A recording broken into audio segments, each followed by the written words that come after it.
Game faces on it, right? Yeah, I was gonna play this Christmas song, but I'm not gonna do that. Hello, everybody. Hi, Bob. Hi, Bob. Hey, How Bob. are you? Happy holidays. Happy holidays to you too.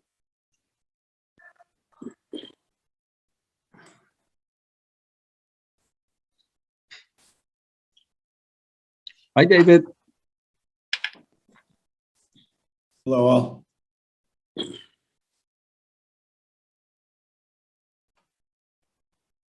All right.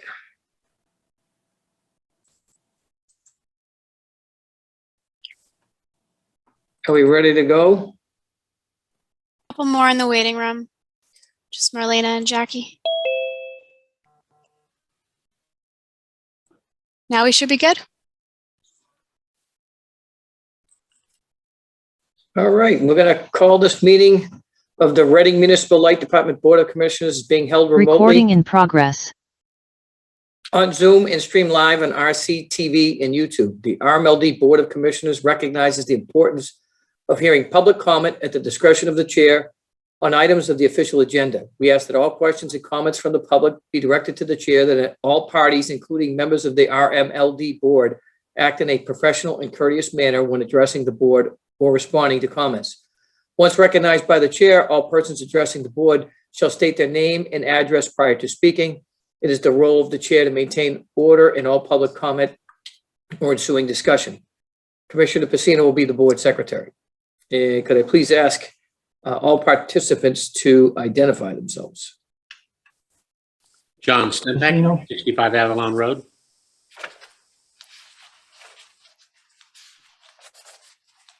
Bob Polder, 91 Arcadia Ave.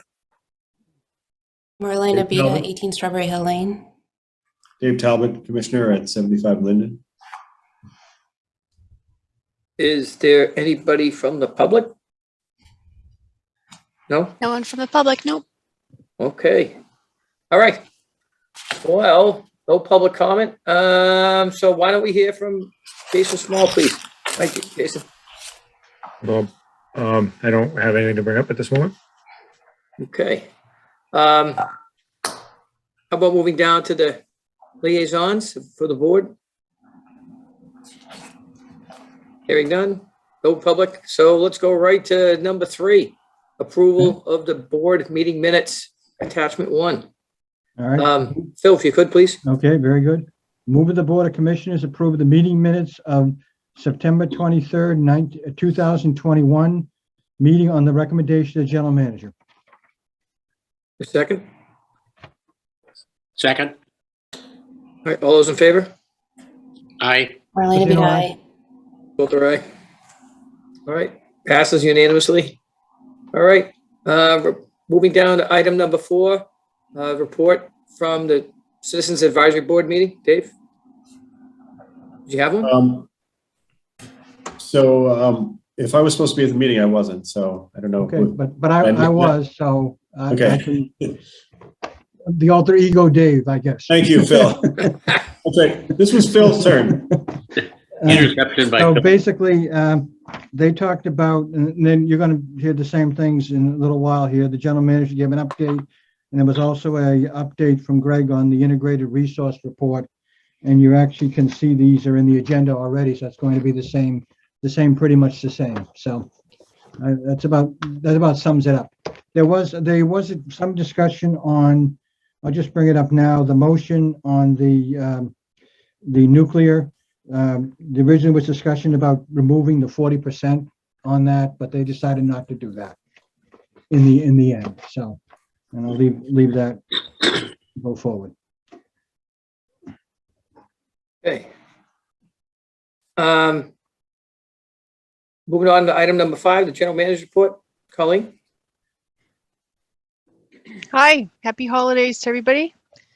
2020 historical calendars are out. If any of the board members or CAB members would like one mailed to their home, please let Erica know. We can get that out. Electric vehicle charging strategies webinar. We've come up with a date. It's February 1st at 7 p.m. There'll be a press release going out right after New Year's Eve. And as we know, that'll provide education on electric vehicles and RMLD rebates for electrification. Upcoming, but not too many dates, renewable choice program launch that Greg can speak to later. High school art contest kickoff, and we enjoy that one every year, and the elementary art contest awards. That typically happens in February, so Joyce will announce the date on that, and well, we can decide then whether or not we'll meet in person or virtual. We are doing the AV room over, some carpet and paint, and putting in new technology so we can start. Every time I think we're going to be able to start some virtual, it gets a little scary again. So we're hoping by the spring that we'll be able to have that opportunity to meet in person or at least virtual. So this afternoon, when I got back from my board meeting, I sent everyone the Vineyard Wind announcement on the 32 megawatts awarded to E&E for the municipal light plants that are their clients.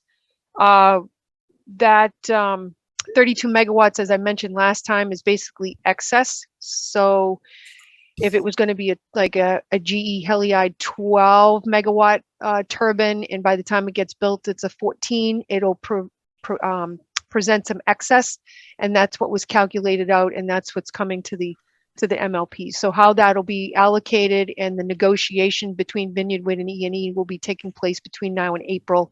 So I'll keep you updated on that. There will be 2 omnibus bills, and one will contain a whole bunch of stuff. But after my second legislative meeting last week with Senator Barrett, he is assuring me that the Green Communities one that will allow each of the 4 towns to join individually. He's in favor of everyone that joins pays. Currently, that's at 0.0005 cents per kilowatt hour, which is only about 41 cents per month for a typical residential, not talking about commercial, but it is open-ended. And I would expect that the CEC funding will probably need to go up in the future, but that's just my guess. So this way, if everybody joins individually, he's a little bit concerned about the loophole that was in place originally on the IOU, and Ben Rigucci had suggested he would do some more research on the history of that. So I will keep you up to date on that. I know that the town of Reading wants to get going on submitting for that. And so I was copying Karen as well, so she can see how we're making out on legislative meetings. The second bill will discuss offshore wind. So on that first bill, you're going to have a whole bunch of stuff in the bill. And what Senator Barrett basically said is that he would rise that to the top because only a few things will probably go through on that one. They're in session and it will be decided on before the summer. So the second one will discuss the offshore wind, and we're very hopeful that that one is going to allow us, now that we've got our foot in the door, to be able to buy more wind, offshore wind, off the coast of Massachusetts as those opportunities come up, and then possibly as they build them all the way up the East Coast. So that's going to be really exciting. We are getting ready to release the construction bid for the EV charging for the grant, 3 in the town of Reading and 2 in the town of Wilmington, but we had to write the construction bid so that Wilmington is an alternate at this point because I don't have a signed license agreement for them. We do have the signed license agreement for Reading. So we're hoping to get that Wilmington one done as soon as possible. But we need to get it out the door. In this way, if they don't have the license signed, there will be no issues. We called the AG's office. There's no issues with how we're writing it. We can award the Reading one, and then we may have to rebid for the Wilmington one. But I'm working really hard to try to help them get that signed. The Innovate Mass CEC grant, which is approximately $250,000, and that's for, we were talking about Greentown Labs and different technologies that come forward. So it's not a particular grant for a particular thing. It's an innovation in which you submit and you get judged for your technology. So we talked about the stash, packetized thermal storage heat pump system that we wanted to see if we could put it into the Wilmington Housing Authority. There's 20 units there. I think they're going to pass for the next round and wait to see how Taunton does. Now, the big difference between Taunton and Wilmington is the Taunton Housing Authority heating systems are fossil fuel oil that are at the end of the useful life. So right away, there'll be a value, and the Housing Authority owns and maintains those heating systems. In Wilmington, the heating systems is resistive. So while the Housing Authority owns it, there's not a lot of maintenance that's required. So there's not a lot of cost in the budget. So when you go to a heat pump, there's a lot of things that they have to consider. In addition to this, though, there is a $60 million grant coming in, or funding coming in, to help all the housing authorities with heat pump technology. So that's coming down the road, and we're going to work with Wilmington to try to dovetail that in probably in the spring. So I'll keep you updated on that. The ARPA bill, which is the American Rescue Plan Act of 2021, as you know, it focuses on health and economy stimulus due to COVID. So believe it or not, that lands on support of electrification money. And so as we find out more of what's going to qualify for that, I can give you an update on that. So next time we meet, though, I'm going to have a slide on bidding. I know the last couple of times, or we've had discussions where why sometimes we only have one bid. So I'm going to give you a couple of slides on that to try to explain it to you in a little bit more detail. We don't have any bids tonight with just one bid, but I do want to let you know about, prevailing wages, how that impacts it, and what the rejection issues are as we follow the law. So I'll put that on the agenda for next time so that we can all be on the same page for that. And I believe that's all I have for community updates. Thank you. Are there any questions? I did have one, Colleen.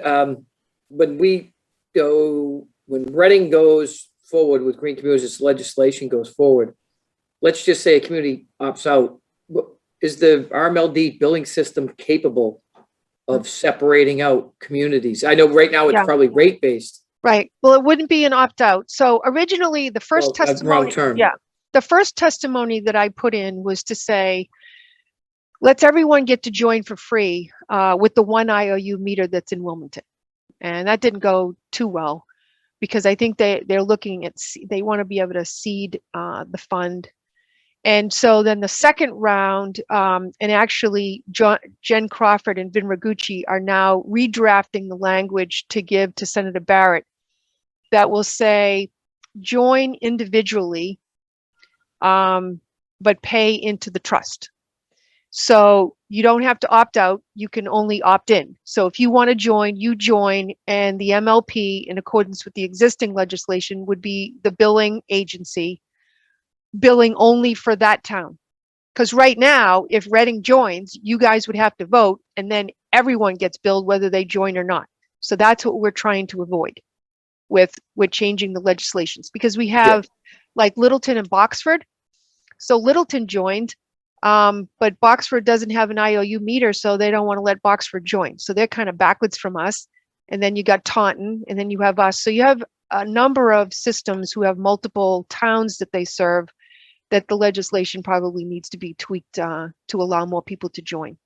Yeah, I just thought, if it comes down to it, let's just say somebody does not want to join. You're like, I'm not going to, right? So then the building is going to have to be separated by town. Like, I don't know if the building was set up by geography. Yeah, we can build by town. You can? Okay. Yes. That was just that was the inquiry, because I know right now most everything would be rate based or. Right. But if we had to do a line item budget to change software, maybe that would be good to attack that now. Yeah, we're working on it. If it's coming, we also are going to separate out the bill, so it's very clear that this is not a charge from the RMLD. So we've got work to do. We're hitting it from every end, but we want to get this legislation changed. Fingers crossed. Yep. We've been working hard on this. Good. It's going to be a Colleen bill. Oh, no. All right. Release of the executive session minutes from 2017 to 2020. Mr. Vice Chair Pacino, please. Okay, so let me just make a statement. Review to release the minutes has been performed. No executive session meeting minutes were released at this time based on this review. Thank you, Phil. Right. Number 7, update on employee survey, attachment 2. Ms. Walsh, please. Okay, I'm going to start and then hand it over to Janet, if that's okay, Chair? Okay, yes, okay. Okay, so in your packets, you received a scope of work from Culture Solutions Group. Hopefully everyone had a chance to go through that. They specialize in electric utility, private and not-for-profit MLPs across the nation and the New England area. So in 2022, the RMLD will conduct a cultural assessment. I'll have Janet just go over some of the highlights. Janet? Okay, Cultural Solutions Group is a company that has 20 years experience of performing the culture surveys and improvement strategies for utilities, as Colleen had mentioned. They use a tool called the Denison Organizational Cultural Survey, and it consists of 50 base questions and covers 4 main areas that consist of adaptability, mission, involvement, and consistency. And then the results are presented showing relative cultural strengths and weaknesses. The survey is highly customizable as we can add our own questions. The end product will include RMLD receiving a baseline assessment showing strengths and weaknesses in the RMLD culture. The baseline will create a benchmark against which to measure success of past change initiatives, as well as target future change and engagements. And we will have a clear prioritization of RMLD's short, mid, and long-term organizational improvement efforts. The results will also provide an increased understanding and utilization of culture as a business-oriented, behavioral, tangible, and results-tailored system. Currently, Culture Solutions Group is participating in the RMLD procurement process. We still need to finalize the scope and write the contract, and then create a schedule. We plan to schedule Caroline Fisher, the Culture Solutions Group representative, to present to the board at the end of January, the beginning of February, somewhere in that time area. And at that time, we can learn more about the process and you can ask her any questions that may come to mind. So thank you for listening and stay tuned for updates. Thank you very much. You're Hey, welcome. Bob, that'll be when we have her come in, and Erica can do a doodle poll of what works best. Because I want to give her the proper amount of time, especially if the board wants to customize questions and stuff like that. So she might be able to come in by Zoom, kind of go over the whole process, the 4 steps, and then maybe we can have a second meeting or whatever. We can decide from there based on what else we have on agenda, whether or not maybe we want to have a separate meeting for that specifically. Yeah, it almost sounds like a separted meeting. I think Yeah. would be Okay. great. You know, dedicate that hour or whatever is responsible. I don't want to speak for everybody else, but I don't know if that everyone feels like that's a good idea. Yes. Yeah, sounds good. Yeah. Sounds Okay. good. Yeah. Mr. All Chair, I right, have a great. question. I got a question. Yes, please, Phil. So I noticed that a lot of things are blacked out. Why are these things blacked out in the agreement? That was just redacted pricing because when we were going out for pricing and stuff, it's like competitive for pricing right now because it was just illustrative pricing when she sent it in. Okay. I assume we'll have that discussion when it comes back, I would hope. The pricing? Yeah. Yeah, actually, as soon as the contract is signed, I'll send it out and you can see all the pricing. Okay. We were using this as a template. We didn't want other people to see the pricing. It's under $50,000 if that. Oh, shit. Okay. Okay. But that's all that is that's redacted. Okay. Any more questions? Okay. All right, moving on to item number 8, integrated resource report. Mr. Phipps, please, Greg. Great. All right, so we're going to move through this fairly quickly. 4 key topics for tonight. Just a quick snapshot of our year-to-date power supply. And then we'll talk a little about the power supply strategy going forward in the context of decarbonization. That'll bring up the topic of nuclear as being part of that portfolio going forward. There's a motion tied to that.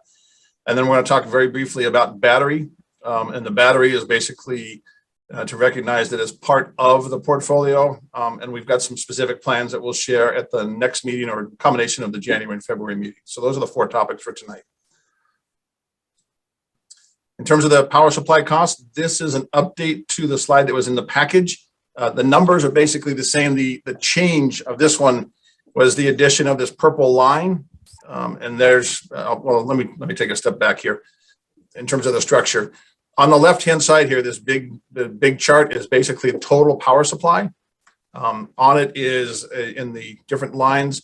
The purple line is the new addition, which is the RMLD budget, which is basically just a straight flat line, take the annual budget divided by 12. The red line, and the same thing for the smaller ones as well, the red lines in each one of these are the actuals through October. And then the blue line is kind of we used to call it the E&E budget, but it's really an E&E forecast. It goes into our planning process. And then the green line in each one of these across the bottom is basically the cumulative difference relative to the budget, in this particular case, relative to the RMLD budget, which is that flat line, that purple line. So those are that's kind of the big picture. On the right-hand side here in the center, I should say, the 3 major components, which you guys all know: energy, capacity, and transmission. Those 3 components sum to be the total purchase power. You guys also know this little, you can see my mouse, right? So on the right-hand side here, fuel and PPC, right? Fuel, which is energy, and PPCT, which is basically capacity and transmission. Those basically flow straight through to the individual monthly bills.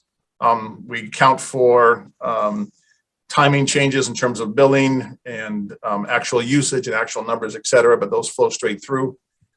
A couple things I want you guys to walk away with.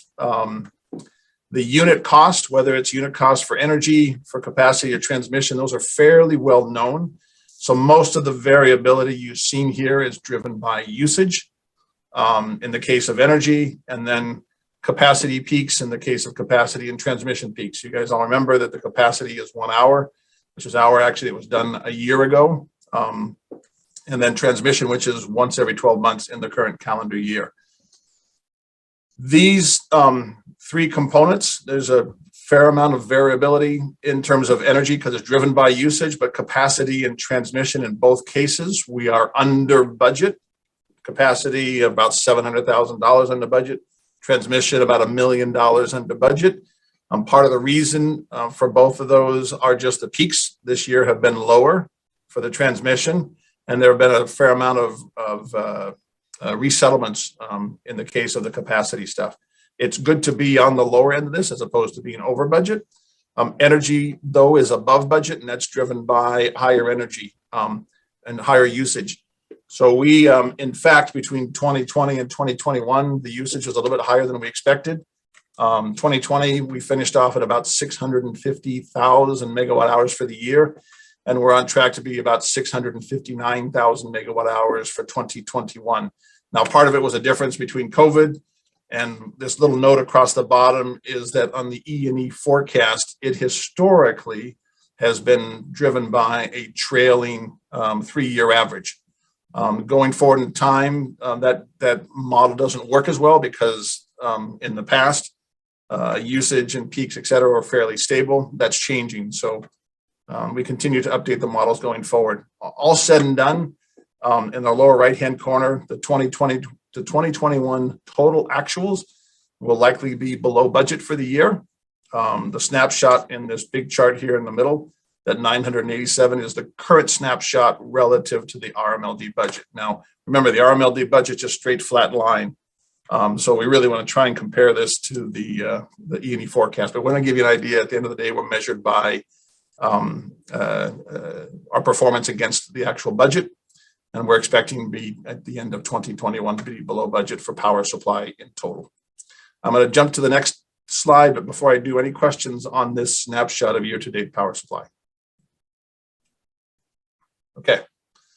We want to talk about our decarbonization strategy, but it's going to be important to talk through some context. And so my apologies, I tend not to do word slides like this, but this one was pretty simple to kind of walk us through the context as we get to the next 2 slides. So we've talked extensively, these first 2 bullets, about the 2021 climate law. It is a driver of electrification. We've basically looked at the forecast, a variety of different forecasts, and taken our forecast. We've basically projected out 2050. You'll see that in 2 slides. It'll be somewhere between 60 and 70%. That's our current forecast of where our load will be in 2049, 2050 relative to what it is in 2022. So load is going up. No surprise there, and we've already started that increase. And that increase is somewhere between 1.3, 1.4, 1.8%, depending upon what year it is. And obviously, it's driven a lot by the adoption of electric vehicles and air source heat pumps and the removal of carbon generation from transportation and buildings. Again, no surprise. There's a question of just how fast that happens. And we've tried to take a conservative approach here by being only 60%. Some models have it doubling in the next 50 years, but let's not go crazy. We'll shoot for roughly 2/3, 60 to 70%. That same climate bill on the generation side for electricity has phased out or will be phasing out over the next couple decades, most of the natural gas generation. That natural gas generation on an average for the past several years on a seasonal basis is roughly about 50% of the total generation. So that generation is going to be phased out, natural gas generation. So basically we have load going up and supply being reduced, right? So that's what's coming down the road. It's not a huge issue. We just have to plan for it and prepare for it. So there is the regional, so a couple of things to keep in mind about the sources that we can access to replace that natural gas. And the 4 sources are wind, solar, hydro, and nuclear. And so we're going to talk about each one of those and look at the profile of each one of those and kind of give you an idea of what we think the mix of those are going to be going forward in time to minimize risk, both financial risk and resiliency risk, the availability of that supply. You guys know from the work that we've been doing already and the various projects that you guys have approved, we are actively chasing after regional hydro projects. The reality is they're not really going to be anything significant in terms of new hydro projects being built in our region. So when we chase the regional hydros, we want to either extend existing projects or we want to quickly jump on projects that somebody else is abandoning for whatever, not renewing for whatever reason, and capture those. But that growth of additional hydro is not going to be significant, and you'll see that in the chart in a few moments. In thinking of hydro, there's sources from Hydro Quebec. There's a lot of capacity up there that could feed ISO New England. The challenge right now is the limit or the lack of transmission, which will limit the availability, not zero out, but it's going to be challenging over the next several decades between permits and actual construction of those lines to get those down. So while we want to prepare for it and allow for it, it's not going to be the end all savior in terms of replacing these natural gas. It will be a piece, but it won't be a big piece until we get further out a couple decades. Obviously, where the growth is going to come from is going to be this last bullet down here: solar and wind. They need to be built. You guys approved 2 solar projects in the past 2 meetings. We are signing an LOI on one of those tomorrow. And then we're signing a contract on the previous one, the broadleaf one that you guys approved two periods ago. So those projects are 2024, 2025, and 2026 build outs. So it's not going to come online instantly. There's also a limit in terms of the delays. While there's a significant amount of offshore wind that's anticipated, all of us expect that it won't be quite the magnitude in 2027, 2028, 2029 when that offshore wind comes in place. Part of it limited by just building the towers, et cetera. And part of it is the transmission facilities to get that power back into the New England space. Again, it's not to say that these won't happen, but we're just trying to be pragmatic in terms of how fast they happen, how fast natural gas goes away, and how fast solar and wind come in play. So with that context of basically load going up, supply going down, and replacements not being prolific, we think it's prudent to contract a larger portion of our forecasted purchases now. So that's the context. Let me jump to, so as we talked about, we got 4 options, right? Hydro, wind, solar, and nuclear. And we like solar and wind and hydro. Obviously, it's part of our portfolio. We're making it as much as we can. But we also realize that relative to natural gas and nuclear, these are intermittent sources. So The solar doesn't generate when it's not sunny. And so I'll walk you through the context. But at the end of the day, the key driver is these are seasonal intermittent resources, and we need to plan for that accordingly. On the left-hand side, this is a seasonal one. It goes from basically January to December. This is actual 2020 data in terms of these stacked bars. So we go from winter on the left, summer in the middle, and back to winter on the right. The RMLD load is basically superimposed to give you an idea. It's not tied to the scale, but it's just giving you an idea of the relative size, not the relative size, but the relative shape of our curve that matches the actual output of hydro, wind, and solar. On this light green one at the very bottom, real quickly, it's seasonal. Obviously, it's strongest running in the springtime when all of the spring runoff happens. By the time, let's do that. By the time we get to the summertime, which is where our peak is, hydro is limited. Again, not saying we don't want it, but we need to be realistic in terms of how it feeds it.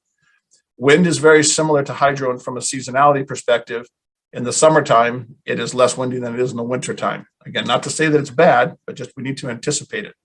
And then solar is strongest in the summertime, obviously, because it's driven by the sun, and it's lowest. You can see the relative thickness of these bars on the right and left-hand side in the wintertime. Again, no surprise. So we need to really think about making sure that as our seasonal load, and this is the seasonal profile of RMLD, this blue line, and the same thing on the right-hand side. This right-hand chart is basically the daily average. So this blue line is RMLD daily load averaged over the course of a year. This is a 24-hour snapshot. And this orange line below is, again, the 2020 average daily output of all the solar arrays in the ISO New England area. So a pretty good proxy. Again, there's a lot of potential here, but we're really most focused about the shape.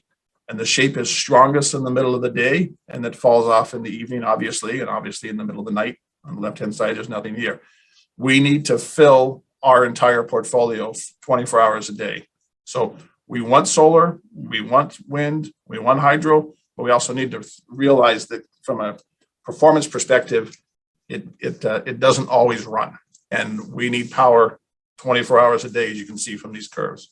So if we look to the decarbonization strategy, so this chart does a couple things, right? At the end of the day, what we're looking at is what our purchases were going to be. So 2022, this is the total height of each one of these lines to 2049. And again, that's a roughly about 65% growth, or realistically just under 1.6% compound annual growth rate.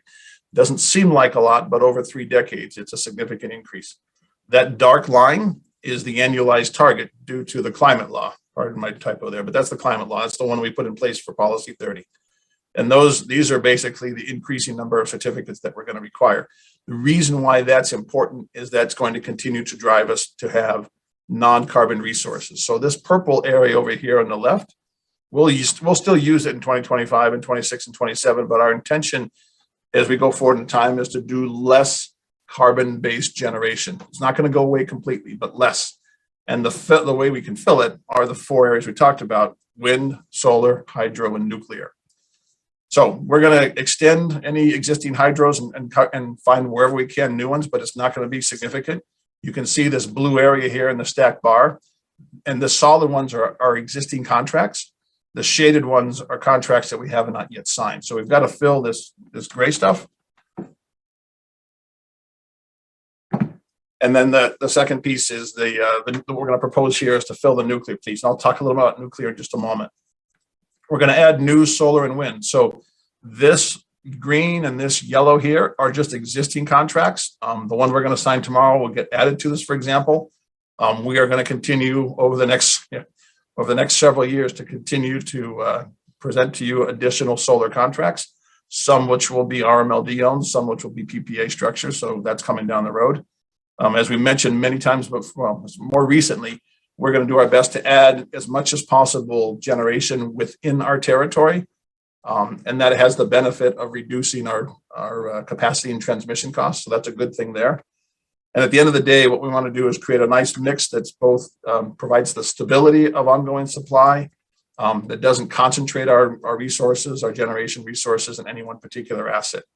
So we're looking here, and what I'm going to propose to you in a moment, And the reason why this is updated, I just put these 3 labels in here: nuclear contracted, nuclear proposed, and open to be contracted.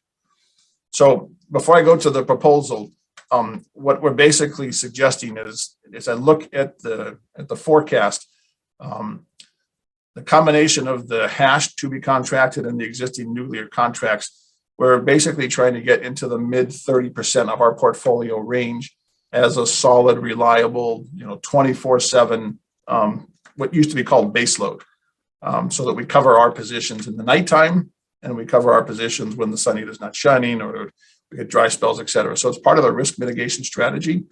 We think that roughly 30 to 40% is a good match. And so in order to do, and the other thing to keep in mind is we're not the only people looking at this strategy. Currently, there's only 3 nuclear facilities, there are only 3 nuclear reactors that are in place today. And our view is that it'll be unlikely for any new nuclear reactors to be built in the region. There might be replacements of modular reactors that go into the existing sites at Seabrook and or Millstone, but the working assumption, there's 3 reactors there. So there is going to be, because there's only 4 sources, nuclear being one and being one that's 24/7, there's already I don't call it a run or a stampede, but there's a race to secure these assets. So that's, before I go into the motion and talk about the specific motion, I want to just leave it open for any discussion in terms of the decarbonization strategy and the mix that we're trying to do between solar, wind, hydro, and nuclear. Questions, thoughts, discussion? Greg, I have a question. Obviously, it was a big disappointment for us to see that Maine turned down the Quebec Hydro, which would have obviously solved a lot of problems, not just for us, but for a lot of people. Yes. Do you have any idea if Quebec is trying to bypass Maine, get around Maine, going through other states where we could potentially trade energy for energy that they might receive from Quebec Hydro for other energy that these other states might have? I mean, New York comes to mind. Yep. Vermont.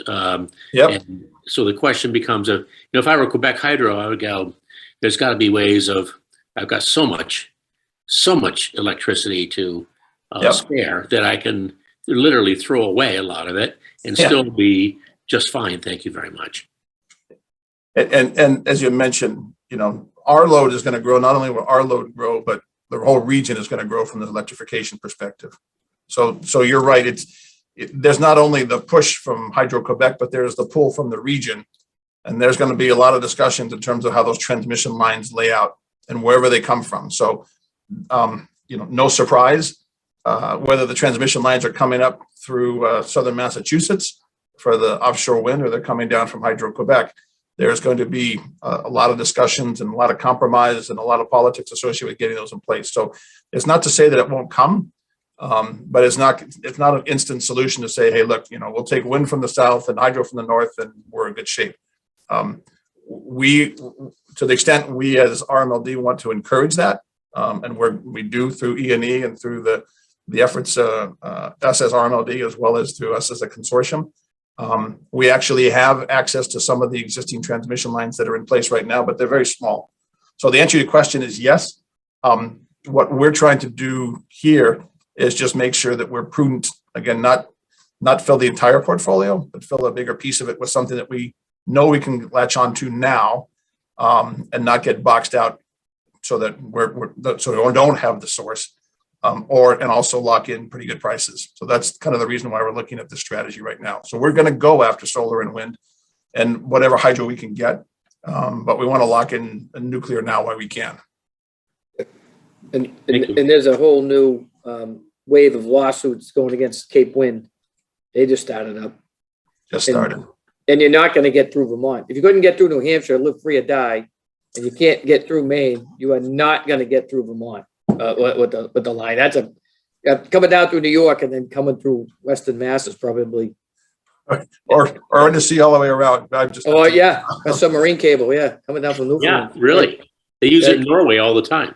No, it's not. And then the other big thing is there's a new vibe out there that there's no way that we can meet the goals that are set by the state by the growth of solar and wind. It's just not, there's just not enough capacity.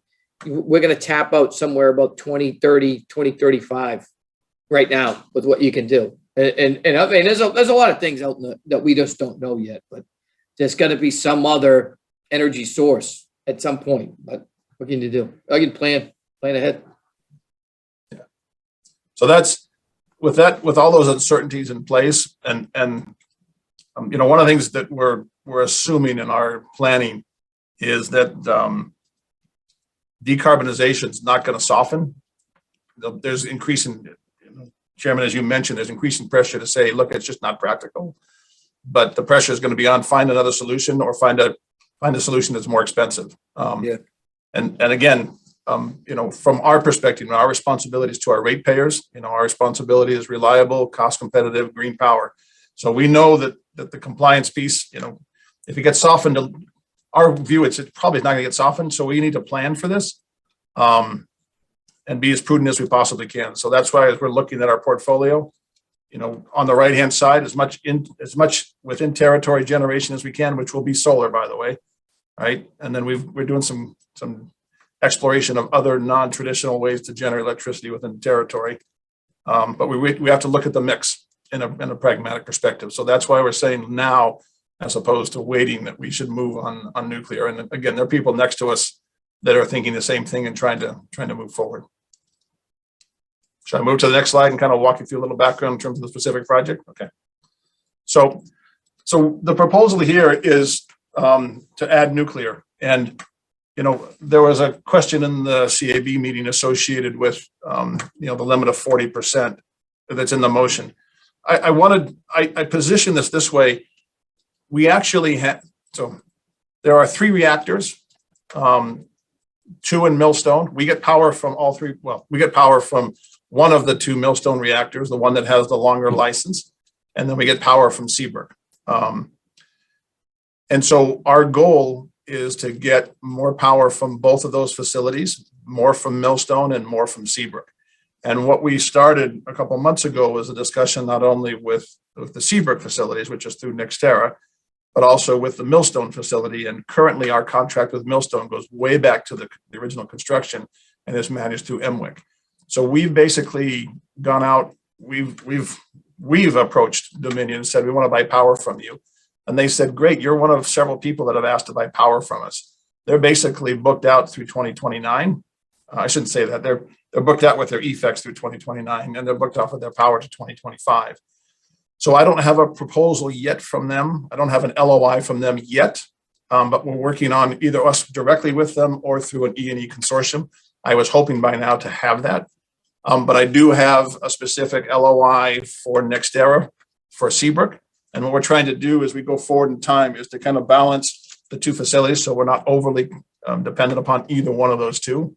So while this looks like kind of an umbrella wrapper, it's really tied to 2 specific projects, 2 specific proposals, one which we're ready to produce. Out of that incremental volume, the NextEra one in the initial, so the structure here is basically to take us out through 2049 in the case of Seabrook and 2046 in the case of Millstone, which are as long as those 2 licenses go today. We looked at our portfolio and we looked at the steps in terms of that. Going back to the previous slide, you can see that it grows over time. We're basically renewing contracts that are in place already on the nuclear side, and their steps in 2026, 2030, 2036, and 2043. The Seabrook one would start in 2031. I realize that's 9 years from now, but 2031 and go out to 2049. And so it'd fill a portion of it. So that, and it would have effects tied to it. And the pricing, as you noticed here, again, they're favorable. The pricing is very good right now. You know, in the context of higher demand for a limited asset, we are seeing already upward pressure on that pricing, which is part of the reason why we're trying to get these nuclear things in place sooner rather than later. So this represents a very specific Seabrook proposal. And then which we haven't got the LOI in place because Dominion's just kind of, they know they want to sell power, but we haven't got the LOI in place yet, but that'll be one right behind it. That'll be very similar to the Seabrook one. The pricing will probably be within a couple dollars, but we'll see what they come back with. So that's the intent behind this motion, to allow us to do both of those projects in one motion. Questions on the intent? Okay. Chairman Coulter, I'll turn it back over to you Thank you. for this, and then I'll come back to batteries afterwards. Yep, very informative, very informative. Thank you. All right. I just have So- one question. Yes, please, Dave. Agree fully with the strategy. Looks great. When this peaks out, what would the total, like right now we're at 15% nuclear. What does it go up to? 25% of our portfolio would be nuclear, or 30? So it'd be roughly, it would peak out in the mid 30s, right around 36%, 36, 37, 35, depending upon the year. It's going to buffer in there. Greg, can you go back to the other slide? Absolutely. Because I know it's going up, but then so is load. So Yeah. So in this period, I'm sorry, 2040, early 2040s is when we're probably in the 36% range. okay, and it's from two nuclear plants, not three, right? It's from two nuclear plants, but it's from two nuclear. So yes, it's from two nuclear reactors and two nuclear plants. However, the Millstone one has two reactors in it. Okay, And our current contract is only with one of the I reactors. see. And the one reactor that it's with has the longer term license. It goes out to 2046. Reactor number 2 in Millstone has a license that goes out to 2035 that they're trying to extend. And so in the course of the negotiation, we probably want to be split between the two, Right. but hope that they get a license extension. So that's part of our risk management. And we'll probably, when we're done, the goal is to have power from all three reactors is the goal. Yeah, it's great. And so I guess then the only thing is, nuclear plants sometimes trip and there's an issue and they get shut down for months. And what happens then if that happens and we have 15% of our power coming from like one nuclear plant that's shut off for a year? Or, Yeah, that can happen. Absolutely. And I think, Dave, that's why we're trying to split it between the three reactors. And so it'll be somewhere between 10 and 30, 10 and 12, 20 and 13%, so that it's a small risk from each individual reactor. That's the trade-off and the balance of trying to manage the availability risk and fit our need for power 24/7, yet also not have it based just on one facility. So that's it. We're trading off, and you raise exactly the right trade-offs we're trying to make. We think this is a good compromise all the way around. Sure. I'm just curious what happens to rates at that point, if that did happen, or is there a way to hedge and have insurance, or I don't know how that works, but if you do lose like 15% of your load for a year, what happens at that point to rates? Well, in the case of the case of the Seabrook contract, it's a guaranteed supply contract, and it's got some limits in terms of the range of pricing on it. So we basically push some of that risk off to them. I don't know how the Millstone one's going to work yet because we haven't gotten that far down, but we know what we're trying to do for those exact reasons to minimize the again, that somewhere 10 to 15, sometimes 20, depending upon the season, we let that buffer put in place. But the world's, preach to the choir, the world's changing going forward. So we're just trying to put a little bit less risk into the portfolios, bottom line. Did they already drill a hole in the side of the containment vessel at Pilgrim, or can we perhaps revive that project? I think so. The thought process. Yeah, no, but you bring up a good point, and the thought process is the modular nuclear. Go there. Yeah, which would be easy to put on an existing site, so it wouldn't use the existing reactor, but use the land nearby. Yep. And so that's what some guys are looking at. But again, that's 20 years. Yeah. It's not crazy, but it's not there today. Mini nuke. Yeah, mini nuke. You're exactly right. Modular nuke, as they call it, but exactly right. Okay. Any more questions from anybody? All right. Suggested motion, please, Phil. Yeah, so first off, let me say the motion that's in the agenda is the CAB's motion. It's not the board's motion.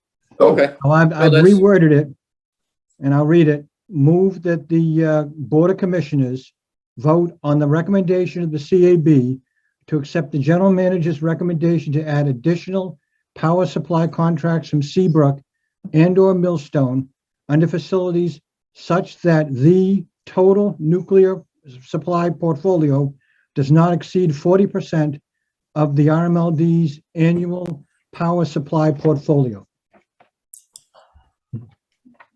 Any discussion? Hearing none, do we have a motion? I made the motion. Second. Sorry, second. Second. All right. All in favor? Ms. Pacino, aye? How would I? Coulter, aye. Marlena Beta, I. John Stempak, aye. All right. All 5 commissioners pass. Okay, move on to item number 9. One more, Chairman, just one more quick discussion about battery storage, and then I'll. Yep, sorry. So, yep, and so one other thing that's part of this, as part of the portfolio, is battery storage. And just obviously at the very top here, lower upper left-hand corner, battery systems are not generators. They simply shift the time, right? As example, afternoon solar into evening, or overnight wind into the daytime. So think about them as time shifting. In the upper right-hand corner, there's that picture. This is our actual existing. We have a BESS, a Minuteman system. So we have a battery system at our Station 3 right now that we use regularly. This chart in the lower left-hand corner is an example. That yellow curve is when we discharge the battery to reduce our peak loads.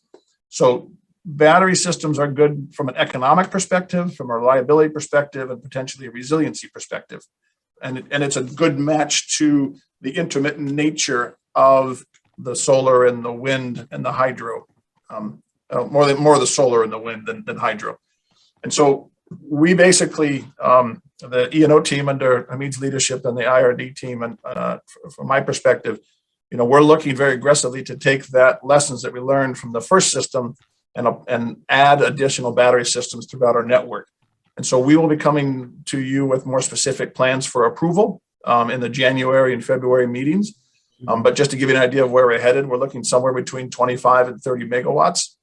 Typically, we anticipate 3-hour batteries, so that would be 3 megawatt hours per megawatt, or 90 megawatts for the system, in either 5 megawatt or 10 megawatt blocks. We've got 4 areas identified right now. One is Station 3, which is literally adjacent to the one that's right here. It's a lot of the site prep is already done. There's a site in Industrial Way that's also well suited, and then there is the new substation. So you can see the schedule there, starting potentially as early as late next year and going through 2024-25 would be how we would look at building out these networks in terms of the battery systems. Because the battery systems continue to change from pricing and technology, we anticipate the first group of these, maybe the first 15, maybe the first 30, I don't know yet. But we anticipate leasing those, which is what we did with this first one. That's just basically managing technical risk with the manufacturer of the systems. The driver, even though we're looking at it to do time shift, the driver will be primarily economics. We want them to pay for themselves as quickly as we can. And we've got quite a bit of discussions going on right now. So we're hoping early in the next couple of sessions to come with you with a very specific proposal for at least that first one at Station 3 and maybe the one thereafter. So we just wanted to kind of set the stage that batteries are coming. It's part of the portfolio. They're viable, and that we're going to look for some approval to make some investments in the battery technology coming forward. So that's it for me. Any questions on batteries? We'll talk more later, but I just wanted to give you guys a quick heads up. Is that any of that have to go through ISO, or is it all internal to our? All internal to these are all internal to us. So so we should be able to do it relatively quickly once there's work to do, but we don't have to do interconnect. We have to do network studies with our network that Hamid's team will walk through, but not the interconnect with the ISOs. No, good. Okay, thank you. Thanks. All right, moving on to the quarterly financial update through September 30th, 2021, attachment 4.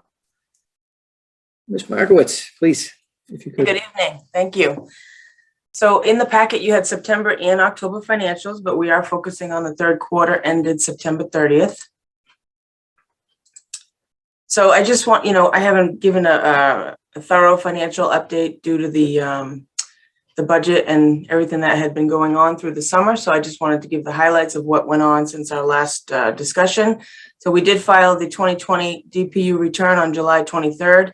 We distributed the calendar year 22 budget, as you know, on October 1st. It was presented to the CAB on the 20th, and it was accepted and recommended to the board and presented it to you on the 17th as well. You accepted it. The pension obligation transfer to the MMDT is scheduled for payment at the end of December for $2,352,753,000, and that is the actuarial obligation that is in the report. The four town payments, the 2% net plant payments, are issued to be sent a check on December 28th, totaling $827,715. The town of Wilmington, 54%, $450,000. The town of Reading at 21%, approximately $171,000. The town of North Reading, 18% at $151,000, and the town of Linfield, 7%, $55,000. Also with that, the town of Reading payment to be issued on December 28th. This is the last time that we have the payment at $1.2 million, and then next year's will be the new calculation at the 3.75 mils. So here's a good look at the pie chart for cash. I know everybody seems to like this chart. So right now we have a total of $53,936,000, and you can quickly identify, which portion is restricted versus which portion is unrestricted. So in the operating fund, we have about nearly $24 million, which is approximately a little bit over 2.5 months of operating expenses. And we've targeted about between 2 to 3 months. So through COVID, we've been talking about accounts receivable just to get an idea of where our customers are as far as payments and how the money's coming in the door. So if you look at 2020, this orange line right here with the orange dots, you can see how it happened. So this is a 5-year look. You can see how it happened. The trend in January through March looked like it was going in the same direction through then April and May, and then here we go in June, it dipped, and that's where we saw the heaviest part of the COVID, and then started to bring it back up, but still really below the curve with every other year that we had seen. And we've made so many strides with our customers, our credit and collections and customer service group. So you can see right here, this red line, this represents 2021, how we've really come up with our receivables at 30 days now, not 90 days. 30 days, so we're above, and we're following the same trend, but we're still above percentage-wise, working with our customers, making payment plans, and making sure that we have a healthy cash flow.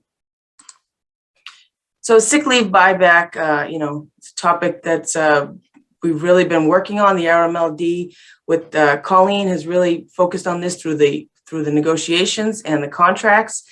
So you can see back in June 2017, we were at about $3 million or so, $3.1 million of liability. And then we worked every year integrating a portion of the sick buyback opportunity through the contracts and limiting the sick buyback as well to 30 days now. And now you can see really the difference. This really speaks volumes here.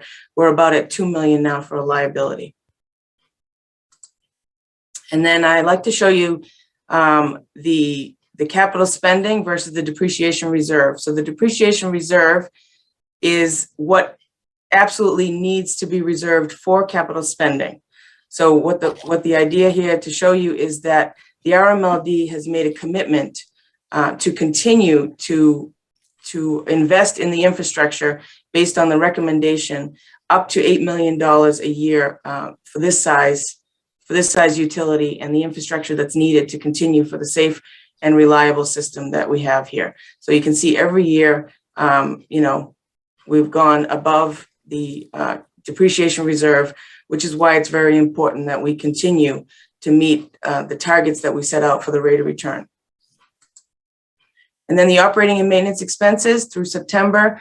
So we are coming under budget again. COVID, caused us some problems with the on and off construction. Yes, you can move, then you can't move. So we are under budget consistently every month, and we will probably end the year under budget as well, significantly. So, we're trying to recoup that. We're trying to get everything back on target, but unfortunately, our hands were tied in many areas. So I believe that concludes my presentation. Do you have any questions? Okay, hearing none.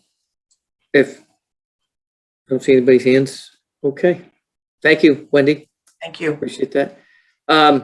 Moving on to item number 10, procurement requests requiring board approval. Amit, if you could, please. Want the motion first, Mr. Chair? Yes, please, Phil. Okay. Move that bid RFP 2021-2 for air-source heat pump rebate program support services be awarded to Adobe Energy Management LLC as the responsive and responsible proposer, offering the most advantageous proposal on the recommendation of general manager. This is a 3-year contract. Second. All those in favor? Talbot, aye. Explanation? Aye. Mr. Shepherd, aye. Mr. Pacino, Marlena aye. Beta, aye. Both are aye. Phil, I'm sorry, Greg, if you want to present, Sure. you're already approved. Yeah, so thank No you. pressure. Yeah, no pressure. So at the end of the day, the team at Abode, there are two proposals that came in. They're both very strong technically, and there was a bit of a price difference. But at the end of the day, this work that they do supports our air source heat pump initiative. We're relative to the other MLPs, we're have higher numbers on a per capita or per meter basis as well, in terms of the number of heat pumps that are being installed. A lot of the other MLPs are copying our program and working with the boat as well. Anyways, all said and done, we've got in 2020, when we first started with them in the fourth quarter, it was a little bit of a bumpy road, but we worked through the processes in terms of what work they do for us and how we try and streamline the approval of the incentives. Once the customer has actually got systems installed, Abode provides a good advisory service, not to recommend services, but just to give the customers things to think about. And they also do recruiting and education of the contractors themselves, so that more and more contractors are aware of air source heat pumps as being an alternative to natural gas and oil-based systems. All in all, it's working to be a pretty good program, and we thank you for the support to move it forward. Thank you, Greg. All right, moving on to the next. Okay. Move that bid 2021-06 for on-call electrical maintenance and repair services be awarded to Daigle Electrical Construction Corp. for $87,779.00 pursuant to Mass General Laws, Chapter 30, Section 39M, as the lowest responsible and eligible bidder on the recommendation of general manager. This is a 3-year contract. Further discussion? Hearing none. Everybody second? Did you get a second on that? No, Second, not yet. Excellent. All those in favor? Ms. Pacino, aye? Marlena Beta, aye. Talbot, aye. Both are aye. All right, passes 5-0. Okay, ready for the next All right. one? Yes, sir. Yes, sir, Phil. Move that IFP 2021-33 for 500 MCM CU 15 kV EPR underground primary cable be awarded to Arthur J. Hurley Company, Inc. for $87,507 pursuant to Mass General Laws, Chapter 164, Section 56, on the recommendation of the general manager. Further discussion? Mr. Chair, I'm going to abstain on this because this is a client of a client, and again, probably puts a whole nickel in my pocket. All right. Anytime we hear Hurley, you're out. Okay. Yeah. So, okay. Is there a second? Second, All those in favor? Mr. Marlena Beta, Shepherd, aye. aye. Talbot, aye. right, that's 4-0. All right. Phil, if you could, Abstain. yep, we can move on to the next one. Okay. All right, so you want the motion here? Yes, please. Move the RMLD Board of Commissioners approve the determination of uniqueness of property and waive the publication requirements for Mass General Laws, Chapter 30B, Section 16, with respect to the acquisition of land located at 251 Ballard Vale Street, Wilmington, Mass. 01887. Further discussion? What's going on here? Yeah, I don't really understand it. Okay, this is, let me explain to you. First, good evening, and thank you for the opportunity. This basically is waiving the advertising requirements due to uniqueness of this situation that requires the substation to be near the 115 kV lines and also near the load center in that particular region in Wilmington. So that basically, we've been looking for land for past 4 years, 5 years, as you've been all been notified, and you've seen that, you know, the efforts that we've been making trying to acquire land and few opportunities that, you know, we couldn't go through. So this is the only area that, you know, it's available, and actually the owners of the land is willing to, you know, sell that piece of parcel in order to build the substation. So that's waiving the advertisement requirements. That's all it do, because we're going to have to provide them a purchase and sales by January 31st.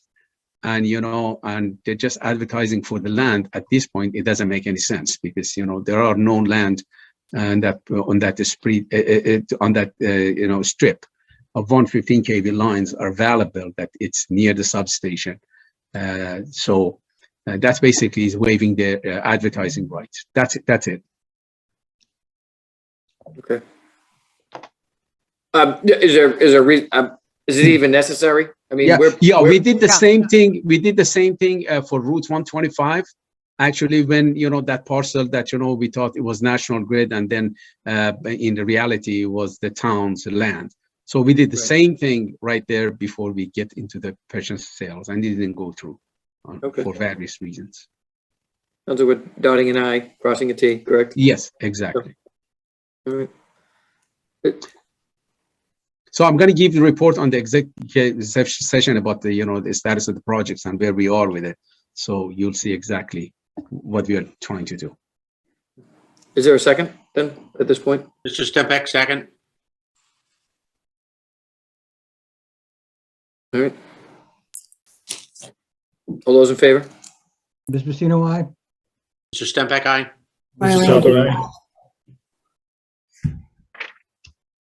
Marlene, I'm sorry, I didn't hear you. Marlena Beta, aye. Okay, excellent. 5-0. Okay. Thank you. All right. All right, now we're moving down to scheduling.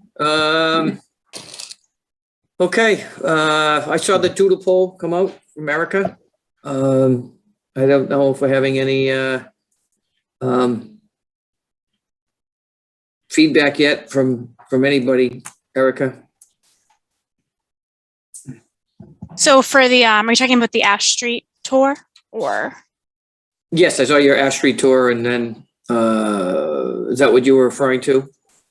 So this, I was just referring to the January meeting, but for the Ash Street tour, I have gotten a few responses so far, and I have heard from a few of you who will not be attending the tour. So I think probably by the end of this week, I'll have a good idea of a date to do. It seems like people are responding before they leave for the holiday for that tour. And then for the January meeting, I will be sending one out if this works for everyone, probably looking towards the end of January for the next meeting. Mr. Chair, I'm going to be away on the 20th, because I know in the CAB they were talking the 20th, the 27th. I am not going to be in the state on the 20th, so it'd be the 27th be a better date if we could do it. If I could swap with you, Phil, if it was the 20th, and you could do February and I could do January. Yeah, but then I won't be able to attend the regular meeting either. So okay. If we schedule on the 20th, so. What's your what Are you gone for a week or are you gone Yeah, I'm gone for a week. I'm in Florida. vacay? I miss the Vacay. cold and the snow. Yeah. So Phil, you're out the Devastated. 20th to the Devastated. 27th? And I'm sure you don't want to do the 19th, right? The day before you go away. Let me look at the calendar on the 19th. What about the 18th? Tuesday. 19th is doable. 19th of that night is doable. What's everybody's flavor for either a Tuesday or a Wednesday? 18th or 19th is fine with me. I'm okay with either date. Marlena or Dave? I think they're fine. I think they're fine. Either one's fine with me. Let's do the 19th if we could. That's a better date for me. Okay. I got a big presentation the morning of the 19th, so I just assume avoid that. Okay. Does You that said work? the 19th? Yep. That's 19th. correct. Does that work for the cab? Jason? We'll have to put it out at the meeting. We're going to wait to see what you guys are doing, and we're going to put an email to see who's available. Okay. All right, so we'll stick with that schedule. Okie dokie. The only thing is, I just have to check, but there is a meme meeting in Plymouth on the 19th. I'm not sure what time that is or if it's virtual, but it should be doable depending to have a meeting at night. I'm not sure if anyone's attending besides Colleen on that I one. think the memes are mostly at 10:30 and offered also on Zoom. So then that should be fine. I'll double check on that, but we can plan on the 19th if that works. At 10:30 p.m. AM. Oh, it sounds like I thought it was one of the planning meetings that Reading has for the CPD group. Oh my God, I thought we went late. Dear Lord. All right. 2 meetings in one day. Who ever heard of that? Okay, that's a good. If you can keep bringing that out, that's a great schedule. So if you keep bringing that one out all the time, Erica, that's very helpful. The Warren schedule? Yeah. Yep. Just if you want to keep forwarding that out, I do find that helpful, and I know I have to do something. Yeah, absolutely. And I can do calendars too. And this is for 2022, and it's basically even for everyone. I think it's like 2 and 3 across for AP, payroll, and CAB meetings. So it works out evenly. Okay. Excellent. Great. All right.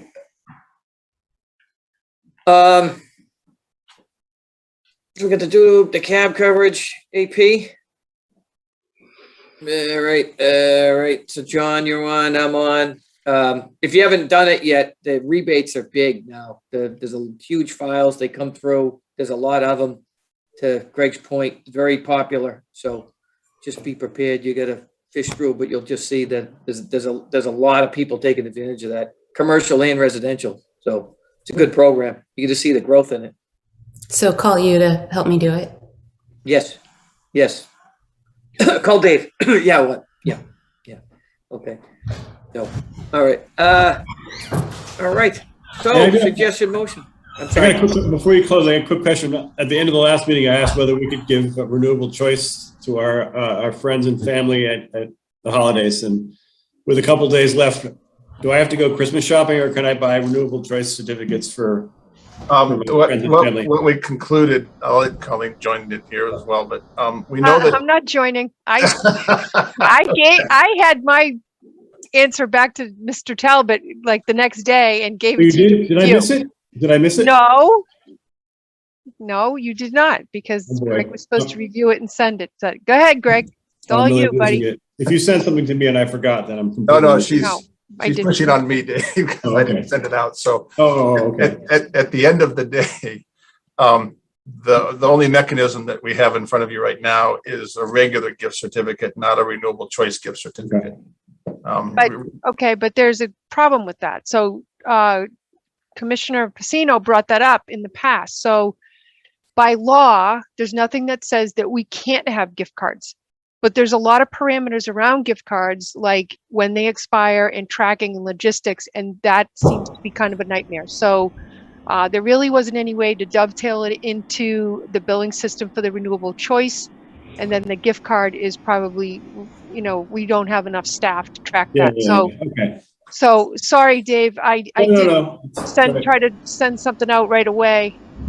My apologies. That's fine. I understand. It's more complicated because those gift cards can expire and then there's all this tracking. Okay. I heard you can get free pole chunks on the yard if you want to. As a joke. Sorry. All right. Okay. Mr. Chair, I'm sorry. Yes. I just wanted to remind the commissioners that that determination of uniqueness needs to be signed by everybody. So Erica is going to set that up and send it for signature by all. Thank you. Okay, very good. Okay. Thank you. Okay. Phil, if you could, we'll move You ready for to. the motion?